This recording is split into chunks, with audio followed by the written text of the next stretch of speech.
આજે તો આવી ગયા અચાનક ટ્રેક્ટર હાંકવા માટે. હું બાજુમાં બેઠો હતો અને મારા મિત્રએ ટ્રેક્ટર હાંકવાનું ચાલુ કરી દીધું. થોડુંક આગળ હાલ્યા અને આવી ગઈ ભેંસું. ફલાણો ભાઈ નપાસ થયો છે કઈ ન કરી કે એવું કઈ નથી હોતું. એ તો તમારામાં દિલ જીતવાની તાકાત હોવી જોઈએ. કેટલા ડિગ્રી લીધેલા ઘરે ખૂણામાં બેઠા છે. ભાઈનો ડાયલોગ સાંભળીને આવી ગયા આપણે એનએમપી કરવા માટે જોબાળામાં. આ છે વીઆઈની છત્રી. જોબાળા ગામમાં એનએમપી કરવાનો મેળ આવે એવું હતું ને એટલે આપણે આવી ગયા રોડ ઉપર અને નીકળી ગયા નાગનેશ બાજુ. નાગનેશ ગામમાં આવીને જોયું તો થઈ ગયો તો ચાલુ વરસાદ. એટલે પછી લાગ્યું કે અહીંયા પણ એનએમપી કરવાનો મેળ આવે એવું છે નહીં. પછી થોડીક વાર બેઠા અને આવી ગયો એક કપા ભરેલો ટેમ્પો. ટેમ્પાના જતા જોયો અને આ ભાઈને દોડતા જોયા. પછી આવી રીતે વાહનોની અવર જવર થતા જોઈ અને આવી ગયા સોડા પીવા માટે.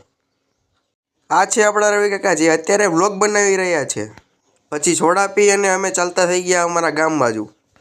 અત્યારે નાગનેશ ગામમાં જોઈએ તો ખૂબ જ વરસાદ પડેલો છે એટલે રોડ રસ્તા ભીના થઈ ગયા છે. એવી જ રીતે આપણે નીકળી ગયા આપણા ગામની બાજુમાં અને નાગનેશનો નજારો જોતા જોતા આપણે ચડી ગયા રોડની ઉપર. એવી રીતે આપણે પહોંચી ગયા જોબાળા પાવર પોઈન્ટ ઉપર. આ છે જોબાળાનો પાવર પોઈન્ટ. સામે આવતી લાઇટના કારણે દેખાતું ન હોવાથી ધીમે ધીમે ભોગી ગયા જોબાળામાં.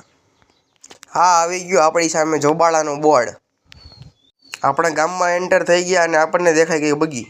બગીને જોઈને નીકળી ગયા આપણે આપણા ગામની બાજુ. એવી જ રીતે ધીમે ધીમે આવી ગયા આપણે ઘર તરફ. આ છે આપણા ઘર તરફ જવાનો રસ્તો અને ધીમે ધીમે એવી જ રીતે આપણે પહોંચી ગયા રવિ કાકાની દુકાન ઉપર. આ છે રવિ કાકાની દુકાન. દુકાનેથી આવી ગયા આપણે આપણા ઘરે. ઘરે આવીને જોયું તો કપા ખૂંદવાનો હતો. આપણે ચડી ગયા કપા ખૂંદવા માટે. ધીમે ધીમે કરી દીધું કપા ખૂંદવાનું ચાલુ અને ઉપરથી જોયું તો એક આમટી ગાડી ઉપરથી પડી. એવી જ રીતે ધીમે ધીમે મજાક મસ્તી કરતાં કરતાં આપણે ભરી દીધી કપાની ગાડી. કપાની ગાડી ભરાઈ ગયા બાદ આપણે કપાની ગાડીને પેક કરી દીધી. એવી જ રીતે આપણો બ્લોગ અહીંયા પૂરો થઈ છે. બધા આવજો. Ram Ram, Sitaram, bye bye.